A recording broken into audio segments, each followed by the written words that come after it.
हमारे चैनल को सब्सक्राइब करें और बेल आइकन दबाएं।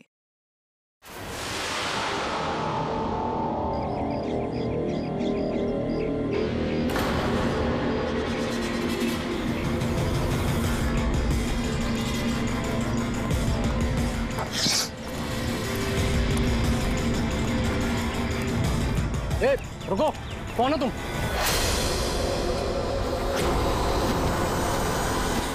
तुम नहीं नहीं, यहाँ तुम नहीं हो सकते। नहीं नहीं नहीं। ए, रुक, अरे यहाँ आने की परमिशन नहीं है किसी को। वॉचमैन, पकड़ो इसे। वो देखो भाग रहा है, पकड़ो उसे।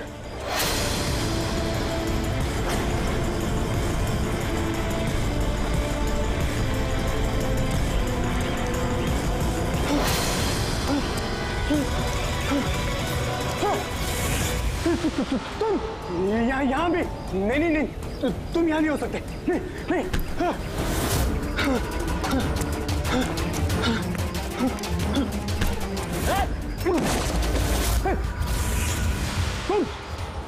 तुम मेरे पीछे क्यों पड़े? तुम मुझे मार दोगे। अरे कौन है? रुक।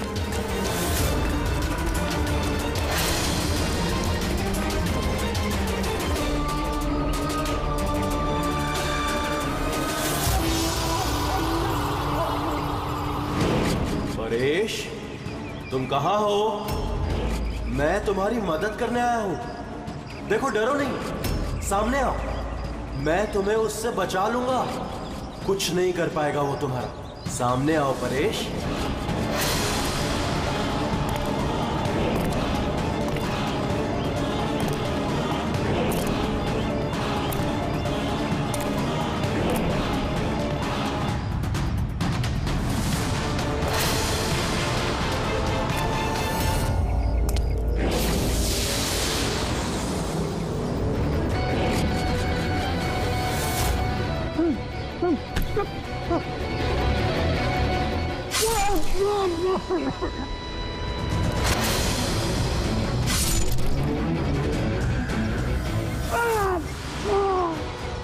ए, कौन है वहां पे?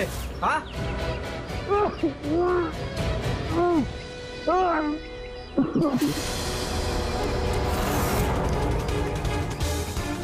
अरे क्या हुआ ये सब? अरे किसने किया? बोलो, बताओ। ठीक तो हो तुम?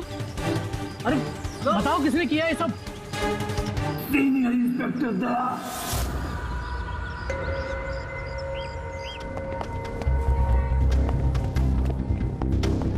हाँ डॉक्टर साहब, पेशेंट खतरे के बाहर है, लेकिन अभी भी बेहोश है। कौन है कुछ पता चला? हाँ, इसका नाम परेश है, लेकिन अभी तक बेहोश है। होश में आने के बाद आप लोग मिल सकते हैं। ठीक है डॉक्टर साहब, थैंक यू। वैसे आपने हमें क्यों बुलाया? इनके कारण। इनका कहना है कि हमला करने वाला आप ही की टीम का है। व्हाट? क्या बकवास कर रहे हैं आप? सीआईडी का काम होता है आम आदमी को मुजरिमों से बचाना, हमला करना नहीं, समझे आप? सब सच बकवास ही लगता है, लेकिन ये बकवास नहीं है, क्योंकि पीड़ित ने खुद मुझसे कहा है। क्या बताया उसने? किसने हमला किया उस पर, बताओ। दया। व्हाट? क्या क्या बोल क्या रहे हो? मैंने उसमें हमला किया? हाँ, उसने मुझसे यही कहा है कि आपने ही उस पर हमला किया है और आप उसे जान से मारना चाहते हो। क्या? मैं उसकी जान लेना चाहता हूँ? हाँ सर, मुझे लगता है कि आपको दया को अरेस्ट कर लेना चाहिए। हमें हमारा काम बताने की जरूरत नहीं है, समझे आप? मुझे पता था कि आप अपने कलीग का ही साथ देंगे। देखा, चोर चोर मौसेरे भाई। ज्यादा जज मत बन, समझा? और तुम्हारी सर्टिफिकेट की जरूरत नहीं है हमें। परेश को कैसे जानते हो तुम? मैं उसे नहीं जानता सर। तो फिर? सर, ये हमारी कंस्ट्रक्शन साइट पर हमें मिला था। हमें देखकर ऐसे बिहेव कर रहा था कि जैसे इसने कोई भूत देख लिया हो, और फिर एकदम से अंदर भाग गया। और थोड़ी देर बाद इसकी चीख हमें सुनाई दी। जब हम वहां पहुंचे तो वो बुरी तरह जख्मी हालत में पड़ा था, और उसने उसी हालत में हमें बताया कि उस पर हमला दया ने किया है। मैं एक समय पे दो जगह पे नहीं हो सकता। मैं सुबह से ब्यूरो में था।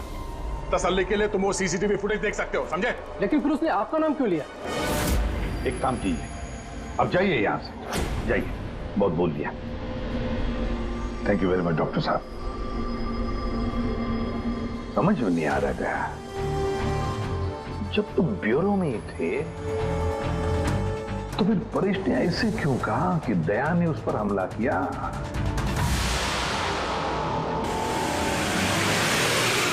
एक बात बताइए, जब आप लोगों ने यहाँ पे परेश को जख्मी हालत में देखा था तो उसके साथ में कोई था या किसी को आते जाते देखा हो? नहीं साहब, वो अकेला ही था। लेकिन सर उसने इंस्पेक्टर दया का पता है, उसने दया का नाम बोला। हम यहाँ वो जानने आए जो उसने नहीं बोला, समझे आप? और दया ऐसा नहीं कर सकता। सर आप इतने यकीन से कैसे कह सकते हैं कि दया सर ऐसा कुछ नहीं कर सकते हैं? जो आदमी अपनी जान दांव पे लगा के दूसरों की जान बचाता हो वो किसी का खून नहीं कर सकता। खुद से ज्यादा मुझे दया पे भरोसा है, समझे?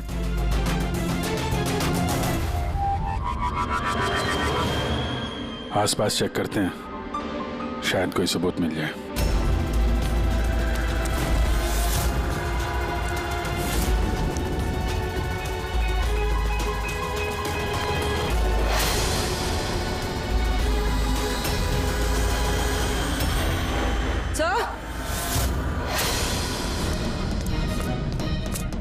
सर ये देखिए। ओह नो, है कौन ये? जिंदा है। हेलो एम्बुलेंस, भैया मालवानी के पास अंडर कंस्ट्रक्शन बिल्डिंग है, वहां पे भेजो जल्दी। तुम लोग जानते हो इसे? ये तो सुबह सर है, ये 2-3 बार पहले फ्लैट देखने आ चुके हैं। लेकिन सर इसे हुआ क्या है? शायद ऊपर से गिरा है।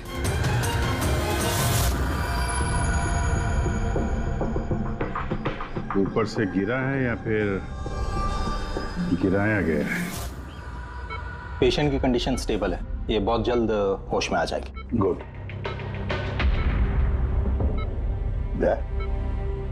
क्या हो गया? इसे तुम ऐसे क्यों देख रहे हो? जानते हो इसे? साहब, अभिजीत तुम यहाँ क्या कर रहे हो? जिस अंडर कंस्ट्रक्शन बिल्डिंग में इस परेश पे हमला हुआ है वहां पे हमें एक और आदमी जख्मी हालत में मिला। और एक आदमी? कौन है वो? तो वॉचमैन बता रहा था उसका नाम सुबू है, वहां पे 2-3 बार आया था मकान देखने के लिए। उसके हाथ में से हमें ये कपड़े का टुकड़ा मिला है। अच्छा, छोड़ दो मुझे मत मारो, छोड़ दो मुझे, मत मारो मुझे, छोड़ दो मुझे। परेश, परेश, मैं इसे भी प्रद्युमन सीआईडी से, घबराओ मत, तुम्हें कोई कुछ नहीं करेगा, हम तुम्हारे साथ हैं। दया, दया छोड़ दो मुझे, दया छोड़ दो मुझे, मुझे मत मारो दया। परेश दया तुम्हारे सामने खड़ा है, मैं इसे भी प्रद्युमन हूँ। दया, दया छोड़ दो मुझे, छोड़ दो मुझे। परेश, दया, दया तुम जाओ, दया तुम क्या चाहते हो मुझसे? दया छोड़ दो मुझे। परेश क्या बात कर रहे हो? दया, दया छोड़ दो मुझे, मुझे मत मारो दया। परेश मैं दया नहीं, मैं अभिजीत हूँ। दया, दया जाओ यहाँ से, जाओ, जाओ। अरे दया इधर है।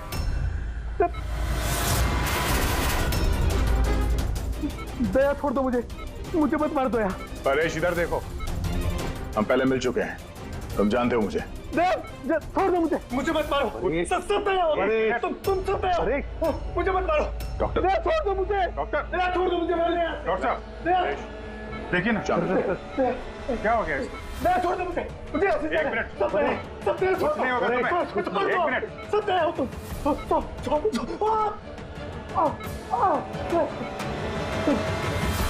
सब दया हो, तुम सब दया हो।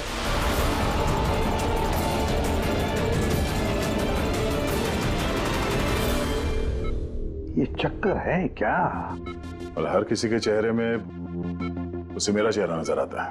हाँ वही तो, इसलिए जब उसने उस आर्किटेक्ट को, उसके असिस्टेंट को, उस वॉचमैन को देखा तो ऐसे बर्ताव करने लगा जैसे उसने भूत देखा है। और उसके दिमाग का भूत दया तुम हो, तुम।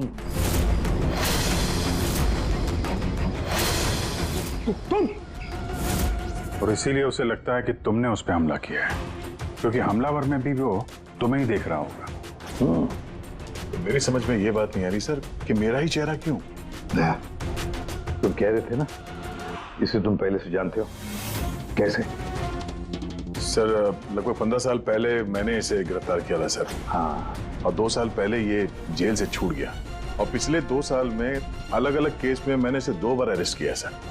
अभिजीत, ये परेश पुराना मेहमान है दया था। पर परेश पे हमला किया किसने और क्यों?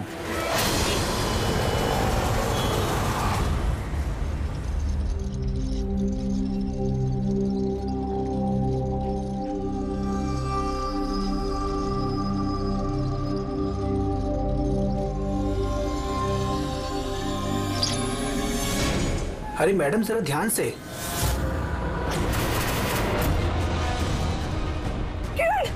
कौन किरण? मैं कोई किरण नहीं हूँ। अरे क्या कर रही मैडम, क्या कर रही हैं आप? आपको कुछ गलतफहमी हो रही है मैम। अरे मैडम, आप ठीक तो हो ना? किरण? कौन किरण?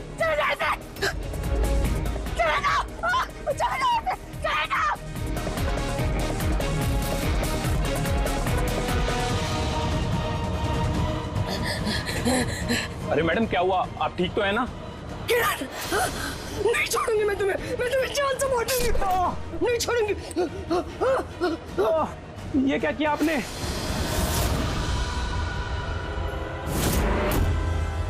क्यों सुबह, कैसी तबीयत है तुम्हारी? सर, पैर की हड्डी टूट गई है और बाकी इधर उधर थोड़ी सी चोटें लगी हैं। मुझे एक बात बताओ, क्या हुआ था उस दिन? हाँ? वो आदमी सीढ़ियों से भाग रहा था जब मैं उससे टकराया, और जब मैंने उसके हाथ में चाकू देखा तो मैंने शोर मचाया और उसे पकड़ने की कोशिश की, लेकिन तब उसने मुझे धक्का दे दिया और मैं नीचे गिर गया। उसके बाद सर कुछ याद नहीं। सुबह, तुम्हारे हाथ में से हमें वो जो एक कपड़े का टुकड़ा मिला था, लाल कलर की चौकड़ी का, क्या वो उस आदमी की शर्ट का टुकड़ा था? जी सर, शर्ट पहना था उसने वो, और हाथापाई के दौरान शायद वो मेरे हाथ में आ गया था। अच्छा ये बताइए, उस आदमी का चेहरा देखा था? सब कुछ इतनी जल्दी में हुआ कि कुछ याद नहीं। ठीक है, अब तुम जाओ, अगर जरूरत पड़े तो हम तुमसे फिर मिलेंगे, ठीक है? Please, thank you sir. जाओ।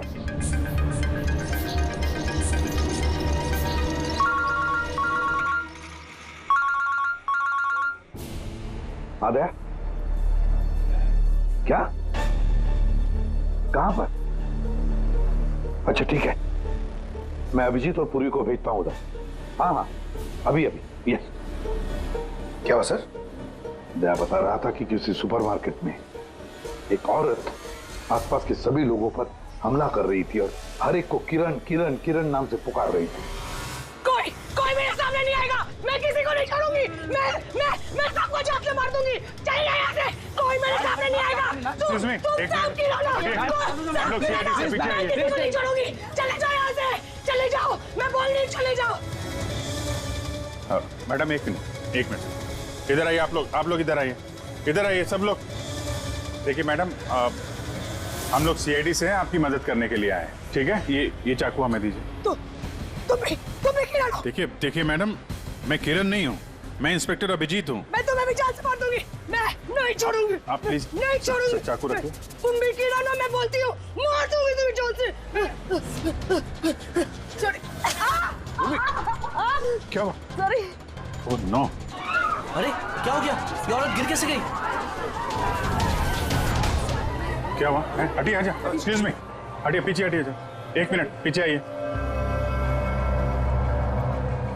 हुआ क्या है इसको? मैडम सुनिए। क्या हुआ इसे? मैडम, सर ये तो मर चुकी है। क्या? इसके शरीर में टेट्राकोटॉक्सिन या ब्यूरारे नाम का जहर इंजेक्ट किया गया था, जिसकी एक बूंद भी जानलेवा हो सकती है। मगर ये जहर तो हमारे देश में आसानी से नहीं मिलता ना? सिर्फ उसे ही मिलता है जो बड़ा रिसर्च कर रहा हो। तो भगदड़ में किसी ने वो पॉइजन इसे इंजेक्ट कर दिया।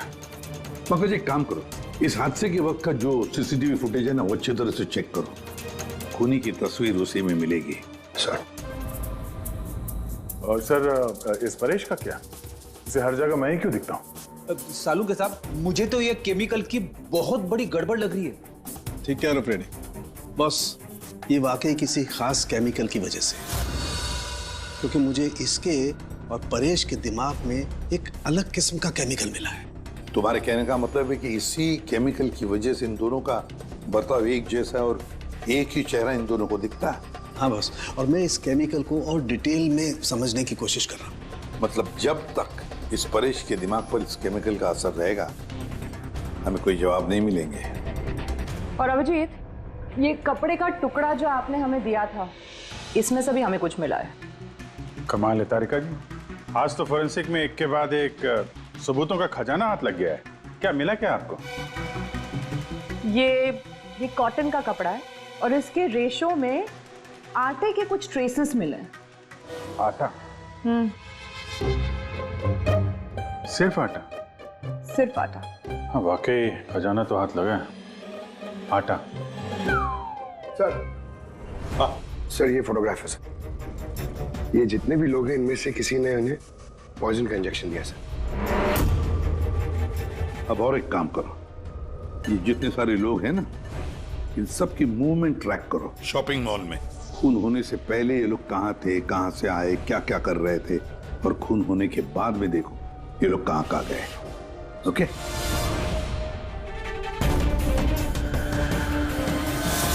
सर मैंने इस औरत का बैकग्राउंड चेक किया। इसका नाम शिप्रा है। ये एक हाउसवाइफ थी। सर परेश तो फिर भी एक मुजरिम है, उसके कई दुश्मन हो सकते हैं, लेकिन इसकी किससे क्या दुश्मनी हो सकती है? वजह तो कुछ भी हो सकती है पूर्वी, लेकिन एक बात कॉमन है शिप्रा और परेश के बीच में, उन दोनों के ब्रेन में वही केमिकल मिला है। तो उन दोनों का दुश्मन भी एक ही हो सकता है। इस किरण के बारे में क्या पता चला? सर किरण शिप्रा का पति था और 2 साल पहले ही उसकी मौत हो चुकी थी। सर किरण शिप्रा को काफी मारता पीटता भी था। कोई ना कोई बात तो है इस परेश और शिप्रा के बीच में, कोई कॉमन बात, जिसकी वजह से ये दोनों भी उस खूनी के निशाने पर आ गए। क्या हो सकती है वो कॉमन बात? क्या हो सकती है? सर मैं परेश के पड़ोस में पिछले 5 साल से रहता हूँ, पर अजीब बात है सर, ना मैंने उसे कभी देखा, ना कभी मुलाकात हुई। और कोई नहीं है परिवार में उसके? सर उसके पिताजी थे, जिनकी मौत तब हो गई थी जब वो जेल में था, और कोई नहीं है। सर शिप्रा का हस्बैंड बहुत स्ट्रिक्ट था। वो उससे मिलना तो दूर, किसी से बात तक करने अलाउ नहीं करता था। इनफैक्ट वो तो उसको मारता पीटता भी था। सर उसके हस्बैंड के डेथ के बाद ना मैंने बहुत कोशिश की कि मैं उससे बात करूं, उससे पूछूं, लेकिन उसने इंटरेस्ट नहीं रखा। अच्छा, उसका कोई करीबी दोस्त, कोई रिश्तेदार नहीं था क्या? सर मुझे नहीं लगता कि होगा। अच्छा। शिप्रा और परेश दोनों की जिंदगी में एक बात कॉमन, दोनों जिंदगी में अकेले थे, ना कोई दोस्त, ना कोई रिश्तेदार। सर दोनों में एक चीज कॉमन है। क्या? सर हमने परेश और शिप्रा का कंप्यूटर चेक किया, तो उनकी कंप्यूटर हिस्ट्री से पता चला है कि दोनों ने ही ऑनलाइन सपोर्ट ग्रुप ज्वाइन किया था।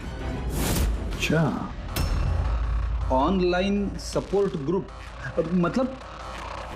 सर ये ग्रुप्स है जो डिप्रेशन, लोनलीनेस, ड्रग एडिक्शन और अल्कोहलिज्म में फंसे होते हैं, उनकी काउंसलिंग करता है और उनकी मदद करता है। सर शिप्रा ने 2 हफ्ते पहले ही एक ऐसा ग्रुप ज्वाइन किया था जो शादीशुदा जिंदगी में परेशान लोगों की मदद करता है, और परेश ने अपने अकेलेपन से निकलने के लिए पिछले महीने ही ऐसा ग्रुप ज्वाइन किया था। अजीब इत्तेफाक है, दोनों ने ऑनलाइन ग्रुप ज्वाइन किया और दोनों को एक ही तरीके की परेशानी हुई। कुछ पता चला इस ग्रुप के बारे में? सर हमारा साइबर एक्सपर्ट राज इस ग्रुप को ट्रेस करने की कोशिश कर रहा है, जल्दी कुछ पता चल जाएगा। सर शिप्रा का खून इसी आदमी ने किया। जिस वक्त उसका खून हुआ था उस वक्त जितने भी लोग मौजूद थे, ये सबसे ज्यादा अजीब है सर। जिस वक्त अभिजीत सर और पूर्वी सुपरमार्केट पहुंचे थे, ठीक उसी वक्त ये आदमी वहां पहुंचा था सर, और भीड़ में घुस गया था, और जब शिप्रा की मौत हुई तो फटाफट वहां से भाग गया। रेडी, काम करो, हमारा डेटाबेस चेक करो, शायद इसके बारे में कुछ पता चले, कोई लीड मिल जाए। इसका मतलब है सर ये खूनी सुपरमार्केट में कुछ खरीदने नहीं बल्कि शिप्रा को मारने के लिए आया था।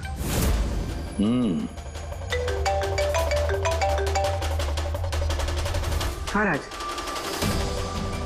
ओके ठीक है, तो तुम मुझे एड्रेस एसएमएस कर दो। Thank you sir. Cyber expert Raj का फोन था, उसका कहना है कि ये दोनों ग्रुप्स एक ही आईपी एड्रेस से बनाए गए हैं। एक ही कंप्यूटर से? हाँ सर। आईपी का एड्रेस मिला है?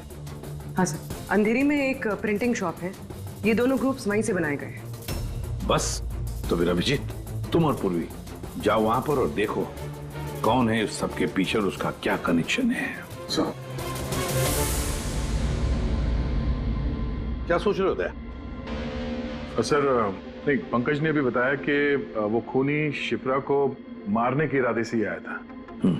तो फिर सर उसे पता कैसे चला कि शिप्रा वहाँ सुपरमार्केट में है और वो लोगों पे हमला कर रही है? वो शिप्रा को फॉलो कर रहा होगा सर। अगर फॉलो कर रहा था तो अभिजीत और पूर्वी के वहाँ सुपरमार्केट में पहुंचने से पहले वो मार के निकल जाता, बाद में नहीं मारता उसे।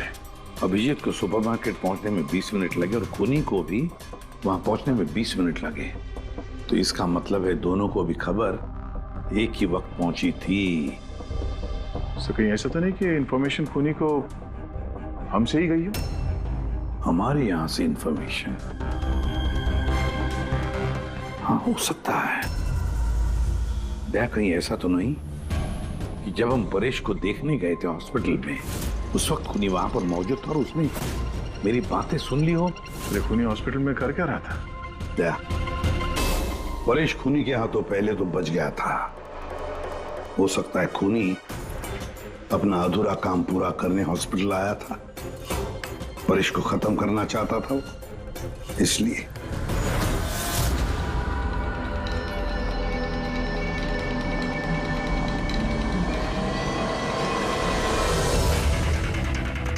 डॉक्टर साहब, क्या आपने इस आदमी को देखा है?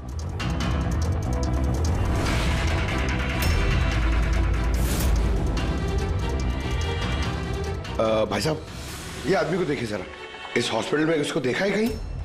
हाँ हाँ, इसको तो मैंने देखा है। कहाँ देखा है? वहाँ वेटिंग रूम में।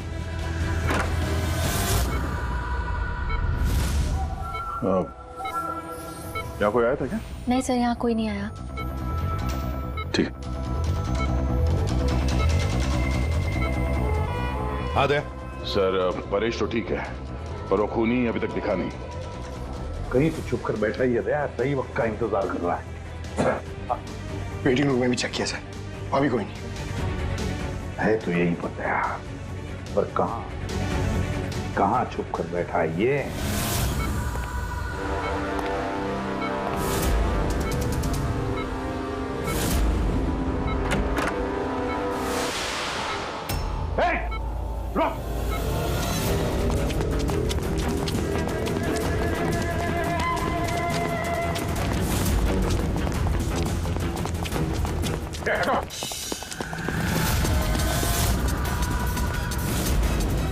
कहाँ भागोगे?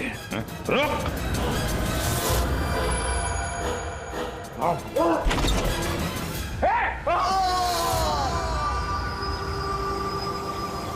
My God! हाँ भाई, क्या मिला? सर ये दोनों साइड डिलीट किए जा चुके हैं, अब वो ऑपरेशनल नहीं है। मतलब अपराधी ने सबूत मिटा दिया? जी सर, पर सर कुछ इंटरेस्टिंग चीजें मेरे हाथ लगी है। क्या? ये देखिए सर, इसी आईपी एड्रेस से, इसी कंप्यूटर से उस तरीके के 6 और ऑनलाइन सपोर्ट ग्रुप बनाए गए हैं। तो लोगों को फंसाने के लिए ऐसे कई ग्रुप बनाए गए हैं? बिल्कुल सर। सर बाकी ग्रुप डिटेल में चेक कर लेता हूँ। मतलब सर परेश और शिप्रा के अलावा और भी कई लोग हैं जिन्हें इन लोगों ने फंसाया है, मगर सर मकसद क्या हो सकता है इस तरह से साइट बना के लोगों को टारगेट करने का? वही केमिकल से रिलेटेड कुछ होगा। ये कुछ मिला रजिस्टर में? हाँ सर। सर पिछले 3 महीनों में 85 लोगों ने एक कंप्यूटर यूज किया है, सबकी डिटेल्स चेक करनी पड़ेगी। ठीक है सर। ये देखिए 6 में से 5 ग्रुप डिलीट किए जा चुके हैं, लेकिन अभी भी एक सपोर्ट ग्रुप एक्टिव है और अभी भी उसे कोई ऑपरेट कर रहा है। Enhancing the life of lonely people, मतलब साफ है, ग्रुप बनाया जाता है, तना लोगों को फंसाया जाता है और बाद में ग्रुप डिलीट। तो अब उन्हें एक और शिकार की जरूरत है। एक आइडिया खोल। कुछ पता चला इस आदमी के बारे में?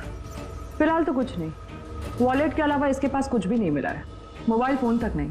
तो हमारे पास कोई सुराग नहीं है। दया, ये केस दिखता उतना सिंपल नहीं है, बहुत बड़ा षड्यंत्र है ही है। कई सारे लोग इसमें इन्वॉल्व हैं। ये तो इस खेल का मोहरा लग रहा है सर, कभी भाड़े का। और इस केस का मास्टरमाइंड अभी भी आजाद घूम रहा है, अपने नए शिकार की तलाश में होगा। जल्द से जल्द ढूंढना होगा सर इसे। हाँ पंकज, आराम से। बस खड़े। ये क्या ही था उनके? सर आप ये क्या खेल खेल रहे हैं पंकज के साथ? नहीं नहीं, ये कोई खेल नहीं है। बस मैंने बताया था ना, ये केस बहुत ही पेचीदा है, बड़ा कॉम्प्लेक्स है। याद है ना, मैंने बताया था उस परेश के और उस शिप्रा के दिमाग में मुझे एक अलग तरीके का केमिकल मिला था। हाँ, मैंने उस केमिकल को रिप्लिकेट किया और इस पंकज के शरीर में इंजेक्ट कर दिया। What? तू पागल हो गया फारूक है? अगर इसे कुछ हो गया तो? अरे कुछ नहीं होगा यार, बिलीव मी, मैं पागल हूं क्या?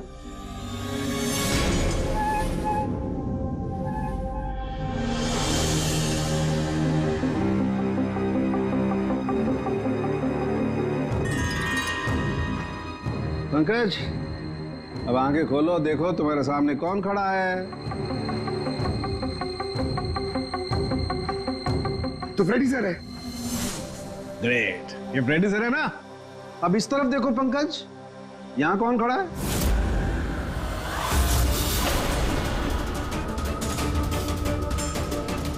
ये कैसे हो सकता है? ये इधर फ्रेडी सर, यहां फ्रेडी सर। मतलब सारू के ये परेश और शिप्रा के साथ यही हो रहा? सर बंद कर। बस बस, पट्टी लगा लो, पट्टी लगा लो बस। ये देखा बस, इसे फ्रेगोली सिंड्रोम कहते हैं। इस सिंड्रोम में इंसान को एक ही चेहरा हर चेहरे में दिखाई देता है। उस इंसान का चेहरा जिसे या तो वो सबसे ज्यादा नफरत करता है या जिससे सबसे ज्यादा डरता है। पंकज, मुझसे इतनी नफरत करता है तू? अरे सर, आपसे नफरत थोड़ी करता हूं सर, आपसे तो मैं डरता हूं। पंकज को मैंने इस केमिकल का बहुत थोड़ा सा डोज दिया, इसीलिए इस पर वैसा असर नहीं हुआ जैसा शिप्रा पर और परेश पर हुआ था। परेश और शिप्रा को तो इतना हेवी डोज दिया गया था कि उनके दिमाग पर गहरा असर हुआ और साइकोसिस लेवल पर पहुंच गए। इसलिए दोनों ऐसा रिएक्ट कर रहे थे जैसे सामने भूत दिख गया हो। तो इसका मतलब जैसे जैसे परेश के दिमाग से ये केमिकल का असर कम होगा, नॉर्मल हो जाएगा और हमें अपराधी तक पहुंचने का जरिया मिल जाएगा। हो सकता है, लेकिन दावा नहीं कर सकते। और हाँ, हम ये भी नहीं कह सकते कि इस केमिकल का असर कितने दिनों में खत्म होगा।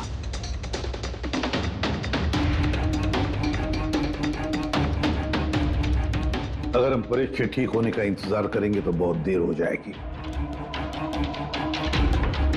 हमें कोई और तरीका ढूंढना होगा, कोई और तरीका।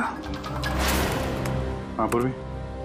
सर, मैंने वो ऑनलाइन ग्रुप पे रजिस्टर कर लिया और डिटेल्स भी एकदम परेश और शिप्रा की तरह थी। नो फ्रेंड्स, नो फैमिली, एकदम अकेले। उन लोगों को ऐसे लोगों की तलाश है। ये तुम्हारा ट्रैकर, इससे पता चलता रहेगा तुम्हारे मूवमेंट के बारे में। और ये तुम्हारा कैमरा। हमारे पास सिर्फ ये वॉलेट है सर, उस आदमी की पहचान और असलियत जानने के लिए, और ये कुछ चीजें मिली है साथ में। पेट्रोल पंप का बिल, ये होटल का मैच बॉक्स, खरीदा हुआ मैच बॉक्स, ये नंबर किसका? ये सेल फोन लगता है किसी? सर हम इस पेट्रोल पंप पे गए थे, वहां से पता चला सर ये आदमी महीने में 2-3 बार वहां पे आता है और सीसीटीवी फुटेज में हमने देखा कि वो अपने बाइक पे हर बार अलग अलग नंबर प्लेट लगा के आता है। हाँ, और पेमेंट कैश में करता है। और सर ये मैच बॉक्स जिस होटल का है वहाँ पे भी हमने पूछताछ की। वो आदमी महीने में 5-6 दफ़ा खाना खाने आता है और पेमेंट भी कैश से करता है। सर ये नंबर के बारे में आप पूछ रहे थे सर, ये बार में एक लड़की है जो काम करती है उसका है। वो कह रही थी कि उस आदमी का नाम अशोक है और 1-2 बार उनसे बात हुई है, फिर वो गायब हो गया सर। मतलब हमारे पास इस अशोक के बारे में सिर्फ इतनी इंफॉर्मेशन है। एक काम करते हैं, ये सारी जो लोकेशंस है ना, पेट्रोल पंप, बार और ये होटल, देखते हैं कहाँ पर है। जरा मैप दिखाओ।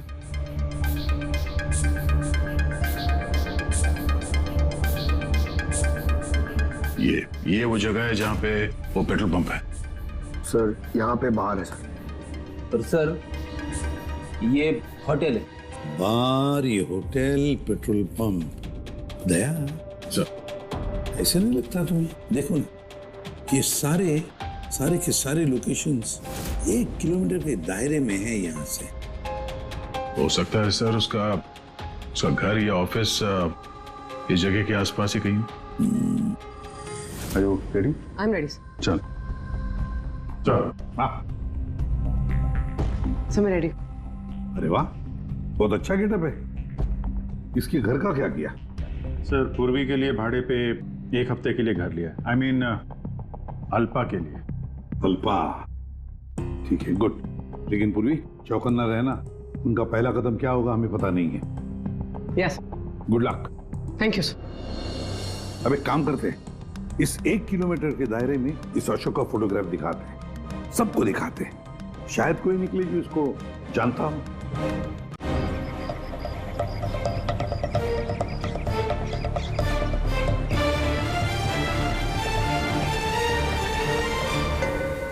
पूर्वी। हाँ सर। चौकन्ना रहना। सर यहाँ पे तो सब ठीक है।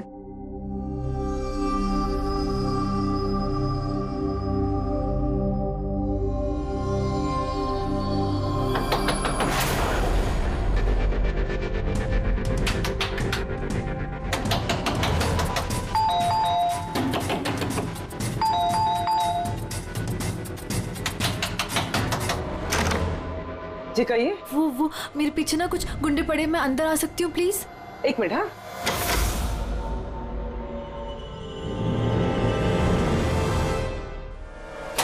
हाँ हाँ जल्दी आओ।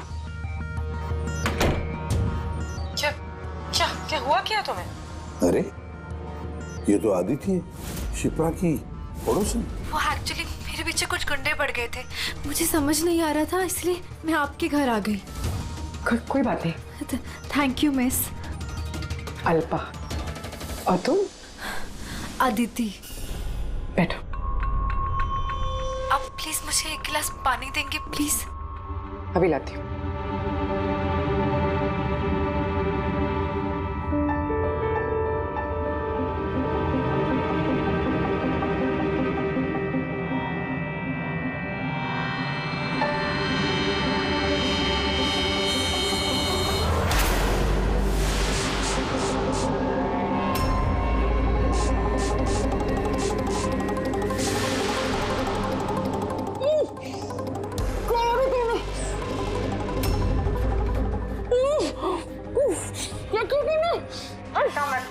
कुछ ऐसा नहीं किया, ज्यादा दर्द नहीं दूंगी तुझे मैं।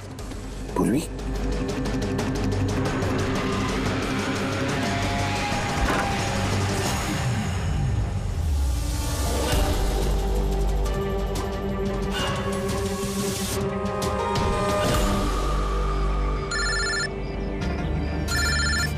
हाँ सर। क्या शिप्रा की पड़ोसन अदिति? सर मैं फौरन वहां पहुंचता हूं। नहीं सर, अब अशोक का भी पता नहीं चला। ये सर। सब कुछ प्लान के मुताबिक तो चल रहा है। अब देखते हैं आदिति पूर्वी को कहां लेकर जा रही है। अरे ये क्या, ट्रैकर एक ही जगह पे मूवी नहीं हो रहा?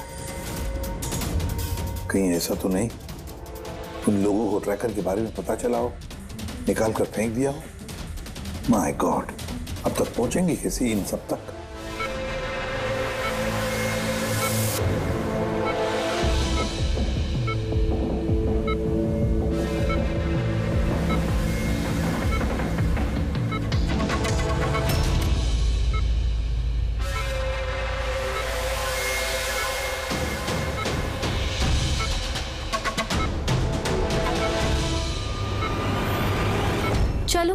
तुम्हारे दवा का वक्त हो गया है, अब अच्छे बच्चे की तरह दवा लो और तुम बिल्कुल भी टेंशन मत लेना, तुम्हें ज्यादा दर्द नहीं दूंगी। कौन है तुम? छोड़ो मुझे, छोड़ो मुझे। चिंता मत करो, मैं तुम्हें दर्द नहीं दूंगी। छोड़ो मुझे।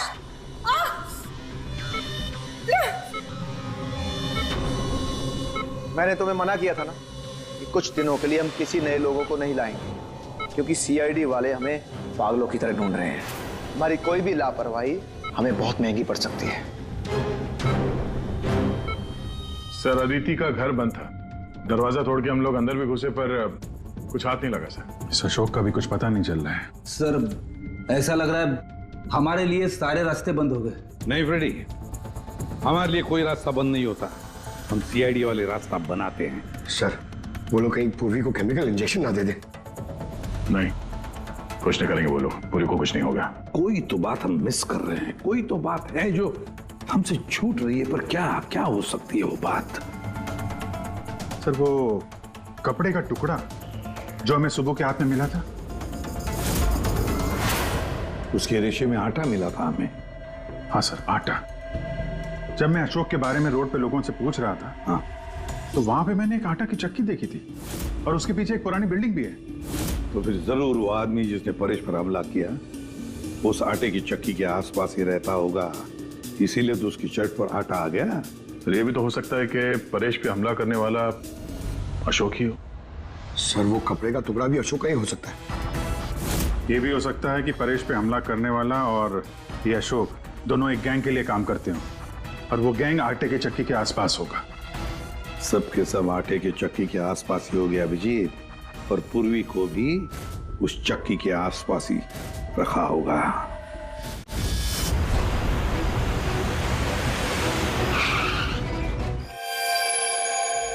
कोई अपने जगह से नहीं लेगा, कोई भी नहीं। पूर्वी कहाँ है? अदिति, पूर्वी कहाँ है?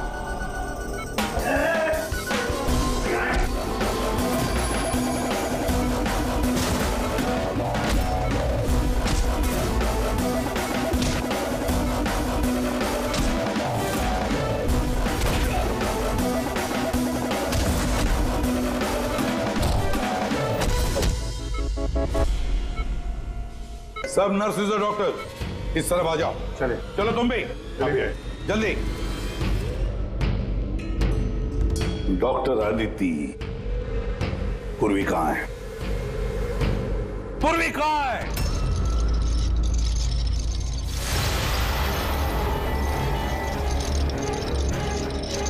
तुम्हारी पूर्वी मेरे पास है एसीपी।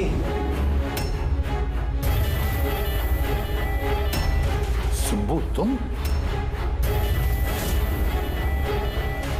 हाँ मैं, जिसे तुम लोग यहां वहां खोज रहे थे ना, वो तुम लोगों के साथ ही था। मुझे देखकर अफसोस तो हो ही रहा होगा ना। मुझे पता था सीआईडी कोई भी काम अधूरा नहीं छोड़ेगी, इसलिए मैं अपना हर कदम फूंक फूंक कर रख रहा था। लेकिन इस अदिति की बेवकूफी की वजह से सब गड़बड़ हो गया और मुझे फंसाने के लिए तुमने अपने इस ऑफिसर को मेरे पास भेज दिया। लेकिन अब ये मेरे जाल में फंस चुकी है और मुझे यही यहां से बाहर निकालेगी। तुम्हें क्या लगता है पूर्वी की आड़ लेकर तुम हमसे बच जाओगे? नहीं, लगता नहीं है, ऐसा ही होगा। अगर तुम अपने इस बहादुर ऑफिसर को जिंदा देखना चाहते हो तो मुझे यहां से जाने दो, नहीं तो मैं ये केमिकल इसके अंदर इंजेक्ट कर दूंगा और उसके बाद क्या होगा तुम लोग सब जानते हो। पर ये सब तुम क्यों कर रहे हो? हाँ? अपने बेटे रवि के लिए। अपने बेटे के लिए? हाँ, मेरे बेटे को पार्किंसन नाम की बीमारी है। मैं अपने केमिकल से उस बीमारी का इलाज ढूंढ रहा हूं और मैं जिस फार्मा में काम करता हूं वो मुझे इंसानों पर उसे ट्राई करने नहीं देते। इसीलिए तुमने अपने तरीके से लोगों को फंसा के उन पे ये एक्सपेरिमेंट करना शुरू कर दिया।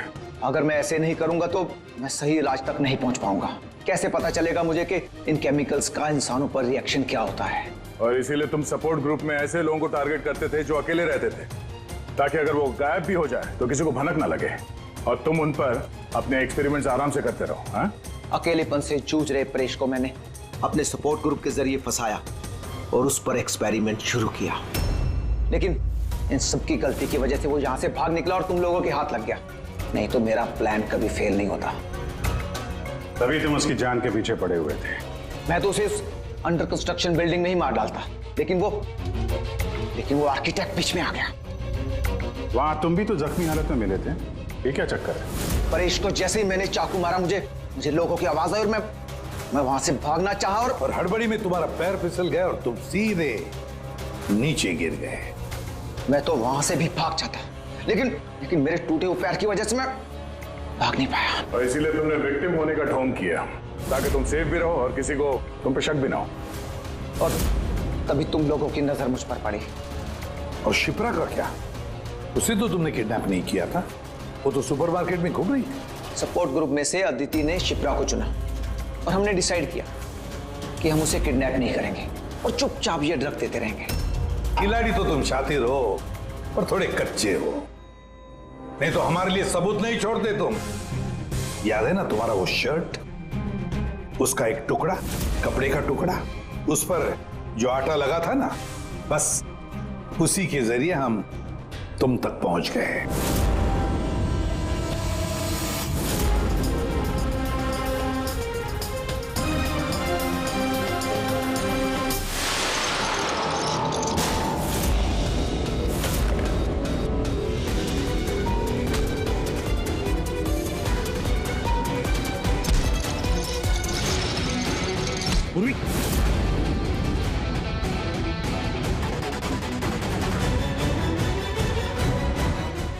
देखो, हाँ? क्या किया तुमने सुब्बू? कभी सोचा है? हाँ? अपने बेटे को बचाने के लिए तुमने न जाने कितने लोगों की जान दांव पर लगा दी, पर यह नहीं सोचा ना कि सही क्या है, गलत क्या है। तुम्हारे बेटे को तो हम अच्छी से अच्छी ट्रीटमेंट दिलवाएंगे, मगर तुम्हें जेल की सलाखों के पीछे बिठा देंगे। शायद फांसी का ऑर्डर भी आ जाएगा तब तक।